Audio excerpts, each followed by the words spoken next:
Hey guys, welcome back. Today we're going to be continuing the 1988 YZ250 restoration. In this video we're going to be working on the engine, which is sitting there behind me. And I do apologize for my voice, I've been a little bit sick, so don't mind that. But we've got a lot of really cool parts and things we're going to be doing to this bike. So if you want to stay in the loop, I really appreciate you could hit the subscribe button, bell notification so you don't miss out on this whole project. But yeah, let's get into the parts that we've got.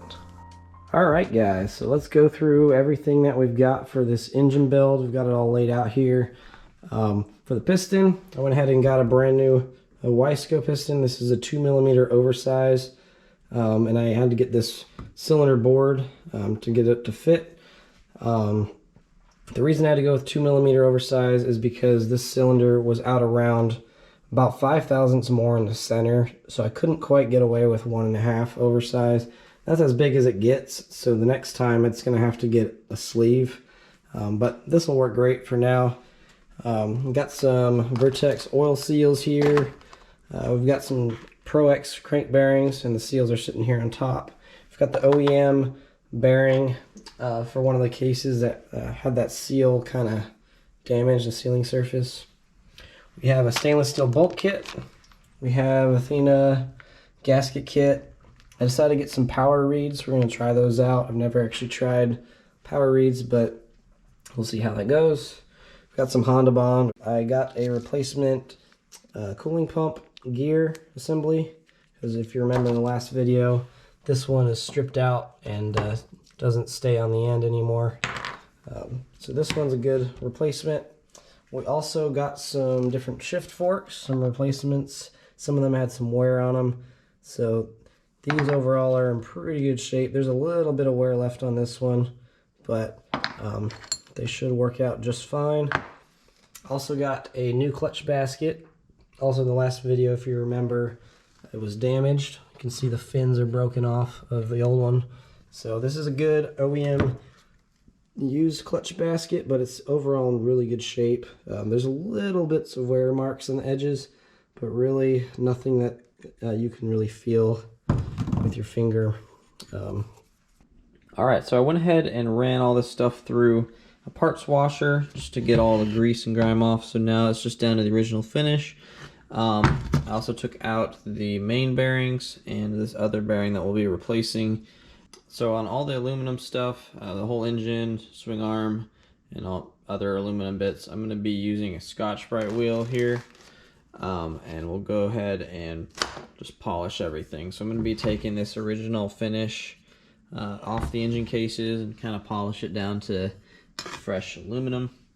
I've already done this on the cylinder head. I might touch it up a little bit more. Sorry, the cylinder. But we're going to go for this polished aluminum look. Alright, so here's my Scotch-Brite wheel setup. Just got it bolted onto a bench grinder. There are some metal collars. I had to buy some on Amazon. There's some smaller ones of these that fit on there to adapt it to the right size.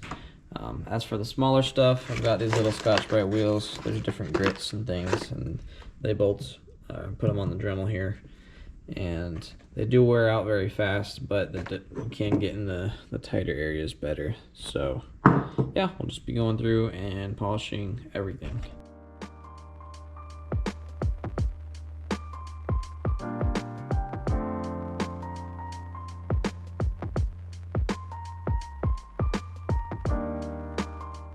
Alright, so I think I was about as far as I can get with this wheel. It is wearing down. Hopefully we have enough. I've got 2 of these. We need to get down into the different cracks and areas that the wheel can't reach, so I'm going to be doing that with the little ones and the Dremel.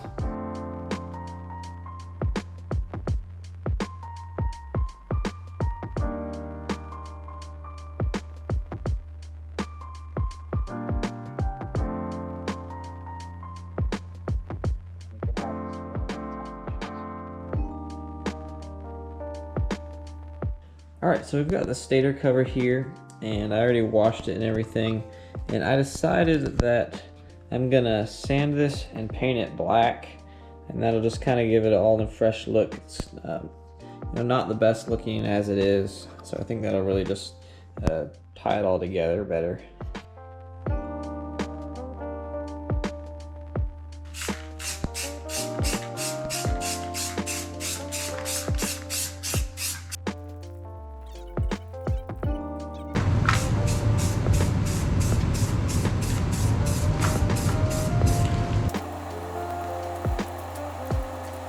So before I had mentioned that this case had the drain plug hole stripped out, and we're gonna try to just tap it, retap it, and if that doesn't work, then we'll have to oversize it. Right now I have a M12 by 1.25 tap. Seems to fit right up in there. So I'm gonna start with this, and if that doesn't work, then we'll have to drill it out and slightly oversize it, but we should be able to get this to work.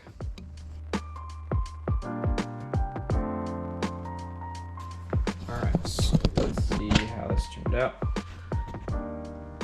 Overall, it's hard to see, but it really doesn't look bad. It looks like that thread cleaned up real well. I'm gonna blow it out and spray some cleaner on it. We've got quite a bit of metal shavings on the inside, so if you were to do that with the engine together, then this could all end up in your engine, and that would be really bad. So yeah, do it while it's apart. So I ended up getting a Climber service manual just because it was a whole lot cheaper than the OEM. I've never used Climber service manuals, but overall it's got all the information I need in it. I don't like the format of it as much as the OEM stuff, but everything's in here, so I'll just be using this to go off of. Alright, so I went ahead and put these bearings in the freezer for a long time, so they're nice and chilled. So we're going to go ahead and install our crank bearings here. And I did double check, the part numbers are identical. That's a good thing to check and make sure that they're the same on both sides. It's got the bearing here. It looks like it's pre-oiled a little bit, but I'm going to take a little bit of 2-stroke oil, just rub it along the outside here. And then there are markings on these on one side.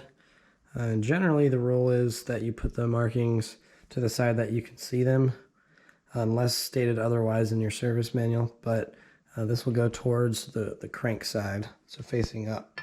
We're going to just gently set the bearing in there till it's as flat as you can get on all sides. We're going to take the bearing driver, set it on top here, and just start with a gentle tap here and see if it's going in evenly. Which right now I've got a little bit of a raised side. And sometimes what you can do is put the driver in without the centerpiece, tap it on that side, and that'll kind of help level it out here. Some people like to heat the cases, which you can do also. That just helps them go in a little easier. But this one's not going in too bad, so.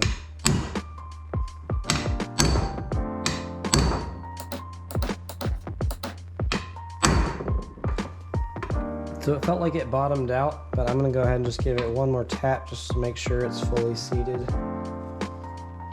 Okay, and that should be in all the way. And you can go ahead and lube stuff as you go. I'm just going to put a little 2-stroke oil in it and spin this around here. We'll just check the back side, make sure that the bearing is seated all the way.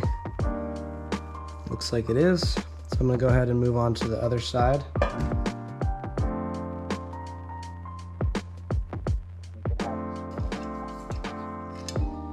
Looks like this bearing is all seated and good to go. Now we're going to put the OEM bearing in here. If you remember the last video, this is the one that had the sealing surface kind of bubbled up. And now that I think of it, I'm pretty sure the old bearing had one of these sealed sides missing.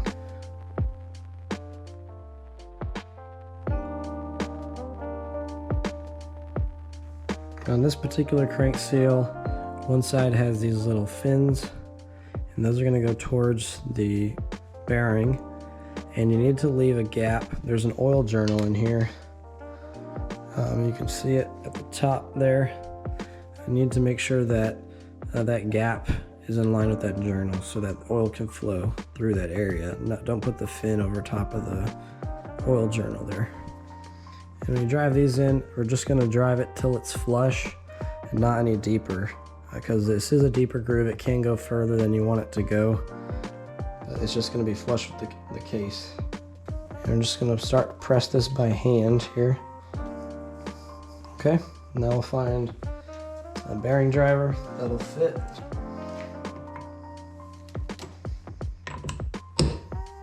I'm going to give the seals much lighter tap than the crank seals.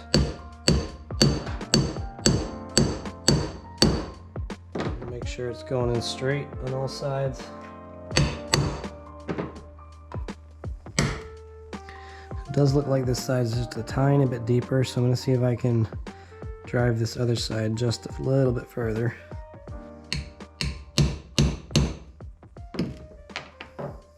Alright, so we've got this crank seal in, we'll move on to the next one. So we got the other crank seal in as well, and we're just going to go around the engine and do most of the other seals as well. Alright guys, while I was prepping all of the engine stuff, I noticed that the crankshaft thread is actually damaged.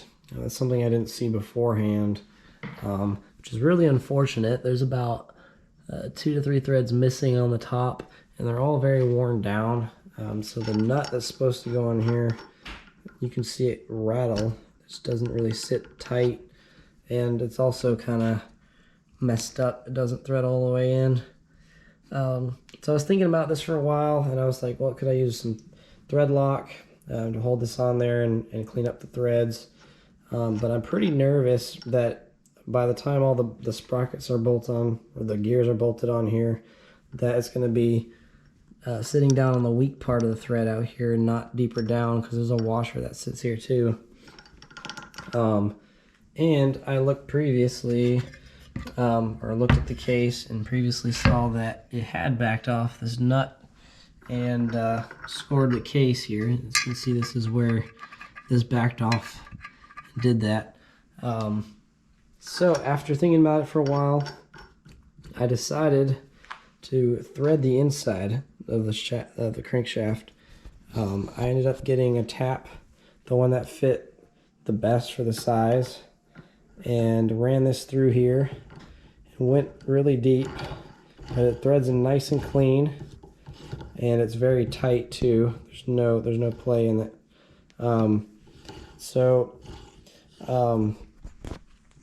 This is a little bit scary, but I've decided that this was probably going to be a better option. But I'm going to have to cut this thread off right here. I'm going to cut maybe a 1/2 inch off of this, so that the new bolt that goes through that thread won't be sticking out on the end, because otherwise it'll interfere with the case. So we need the new bolt head to sit somewhere here where this other nut is. So I'm going to carefully cut this off and then rerun the tap through it, make sure the threads are cleared, and then we'll just use a bolt in the end to hold the washer and the spline on, because all the power is being transmitted through the spline and not the thread. This is just a placeholder to keep the gears from coming off the end of the shaft. So I think doing that with some Loctite on the threads will work just fine. It's not the most ideal fix, but I think it's the best fix for my situation. So I'm going to go ahead and do that.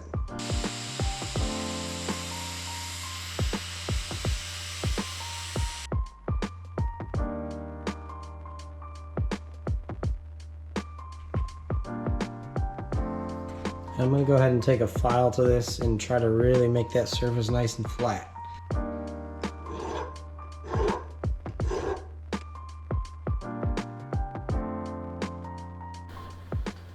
Alright, so I went ahead and made sure to leave enough of a lip here for the washer that it has to sit over top like this. And another thing I did was made sure to grind it down enough to where it was below the surface of the washer. That way when we put the bolt on, it would keep some downward pressure on it and not have any wiggle space there. So this threads in nicely. Just like that. So before putting this together, I've been trying to figure out if this sealed surface on this bearing is actually supposed to be there. The original bearing I took out had it there, but only on one side. Now, this is a OEM Yamaha bearing, brand new, and it's sealed actually on both sides, if you can look here. And I'm really not sure why that is. Every picture that I see and look up online, pretty much all of them have this open on the inside, and that would make sense to get lubricated like the rest of these bearings. So I'm really not sure why that is. And if you look in the service manual, you can see the bearing, the picture, it's actually open on that side, and all the other pictures that I looked through in the book here So I'm not sure what's going on there. I'm gonna have to do a little bit more digging, and I did double check and make sure that this is the right bearing, the right part number and everything. So I'm not entirely sure what's going on there yet. All right, so after thinking about it some more, I also reached out to a guy who does a lot of vintage bikes. He has a bunch of these. And I asked him about the seal, and he said that it'd be best to actually remove the inner seal surface. And I think that makes sense because it would help get lubricated from this inside. Being that it's sealed on both sides, it's not going to get really any lubrication besides what's in the bearing itself. And also the pictures in the manual all have open bearings here. I was concerned that it was going to blow out on the back side, but these cases are connected. There's holes through here and through the top that go to both sides. So there isn't going to be any pressure going through that other side.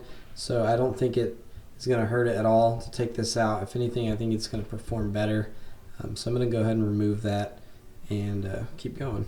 So I'm going to try to start and pry it with a small screwdriver and see if we can get this top surface, the sealing surface, to come off at all. I'm going to tap it in gently with a mallet to get it a little bit deeper. Oh, there we go. We've got it to separate. All it is just a rubber cap basically. So now this bearing should get lubricated just like the rest, this crank bearing and everything else from the inside. And I think that's going to provide better lubrication than it being sealed on both sides. Alright, so we're going to install this retaining plate under that bearing. Use a little bit of blue thread lock.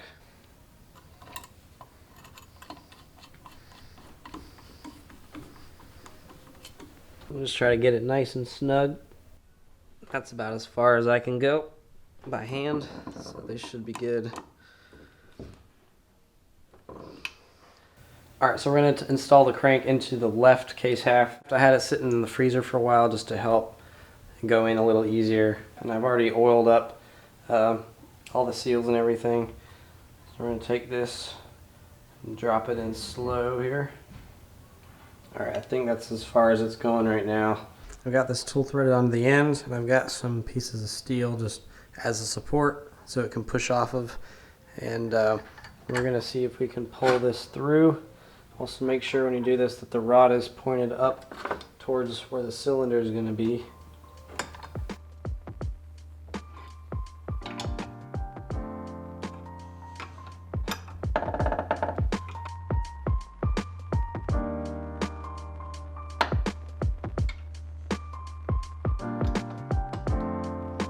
Alright, so I've got the crank pulled all the way through. It's always good to check and make sure that your seal lips are not folded up or anything. And then we'll also check our case clearance here, which looks good. I'm going to give it a couple spins, and there's no scraping sounds or anything. So it's pulled all the way through until it bottomed out, and the other side of the case should just drop on top. It shouldn't need to get pulled through the other way. So. Alright, so we've got the left crankcase laid out here, and I'm going to go ahead and install the transmission next. All of our shafts are lubricated. We're going to take our transmission and drop it into place here. Make sure that all your spacers are on the end. Alright, we've dropped these both down into place. Next we're going to go and put the shift forks in. The first fork has a 1 on one side and a -1 on the bottom. That's going to go into the left side. You have to pick up this gear just a little bit for it to get into place.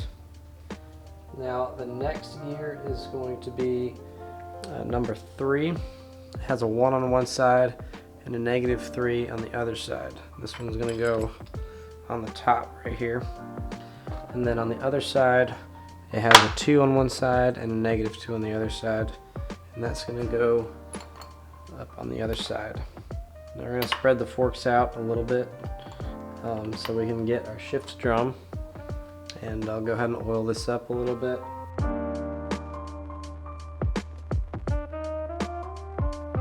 Alright, we got the last one in. Make sure to lubricate our pins. Alright, there we go. We've got our shift forks in. your transmission and everything. Alright, so we've got everything oiled up. Now we're going to degrease all the outer surfaces here. Use some parts cleaner. Alright, so I'm going to go ahead and apply Honda Bond to the right case half. And you want to use a sealant that is gas resistant on a 2-stroke. So just make sure that whatever you use is gas resistant. Honda Bond's what I can easily get, but it's all basically the same stuff like the Yama Bond and all the Japanese stuff. But some of the stuff at Harbor Freight is silicone based, and it actually will shrivel up with the gas mixture inside a 2-stroke engine. So just make sure that it is gas resistant.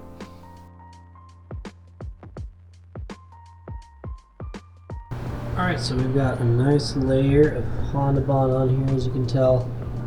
I just dabbed it on with my finger and made sure it was nice and even. And now we're going to go ahead and put the dowel pins in and then put the halves together. So we have our dowel pins in. I got the transmission set into neutral. And we're just going to take the other half and carefully lower it down over top.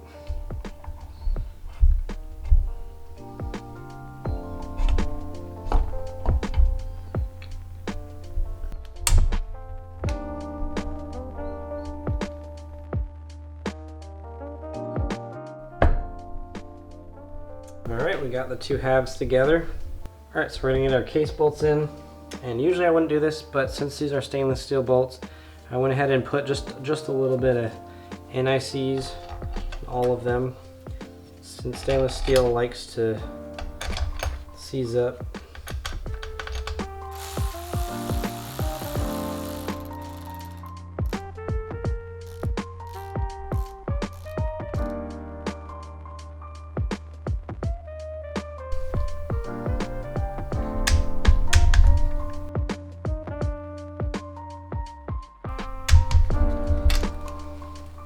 Alright, so I've got the cases bolted together and everything's all torqued. So we're going to install the stator here.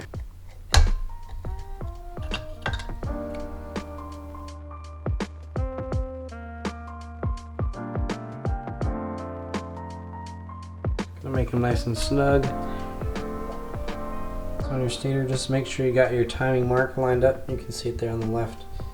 And you should be good to go. So guys, that sums it up for this video. In the next video, we'll go ahead and finish building this engine. If you guys don't want to miss out on any of the upcoming videos, feel free to subscribe. Plus that really helps me out and I really appreciate the support. But yeah, we will see you guys in the next one.